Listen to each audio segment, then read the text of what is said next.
जे आहे भगरीचे थालीपीठ मी तुम्हाला लावून दाखवणार आहे. आणि त्याच्यासाठी जे ना भगर थोडीशी भाजून पहिल्यांदा तर स्वच्छ अशी धुवून घेतली आणि पुन्हा अशी भाजून थोडंसंच भाजलं म्हणलं तर एकदम थोडंसं गरम होण्यासाठी, कारण आमच्या इकडे गिरण्या वगैरे नाही का, कारण तेवढे उपास 9 दिवसाचे ते करत नाहीत. इकडे जे आहे की नाही लोक जे एक टाइम जेवण करतात, आपल्या इकडे जे महाराष्ट्रामध्ये ते असते ते निरंकार उपास असते, तर त्याच्यामुळे घरीच मिक्सरमध्ये वाटावं लागते, कारण चक्क्या वगैरे असं वाटून देत नाहीत भगर.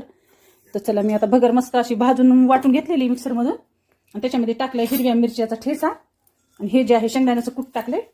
आणि तुम्हाला टाकायचं ना तेवढ्या आकारानं तुम्ही टाकू शकता. आता मी जसं खाते मी तसं टाकायले. आणि इथं जे आहे मस्त आलू असे खिसून घेतलेत मी.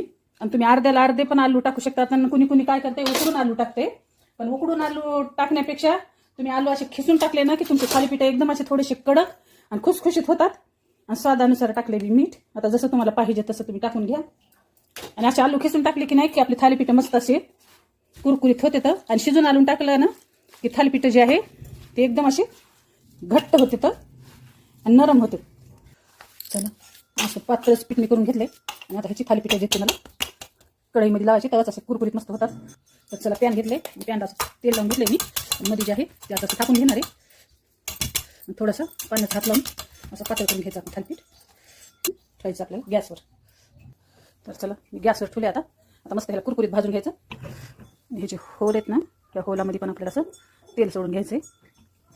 चला तर मस्त आपलं थालीपीठ बघा अशा पद्धतीने कसं कुरकुरीत झाले बघा ना. तर इकडून पण आपल्याला दोन्ही साईड भाजून घ्यायचं आहे, कारण खायला खूप असं टेस्टी छान लागते. तर चला मस्त आपलं थालीपीठ तयार झाले गरम गरम. मस्त ह्याच्यासंग दही आणि असं मस्त फळाचं कडक कडक असं छान थालीपीठ होते भगरीचं. नक्की करून बघा. कशी वाटली रेसिपी ते पण कमेंटमध्ये नक्की सांगा. तर या मंडळी आज जे आहे अष्टमीचा फराळ करायला.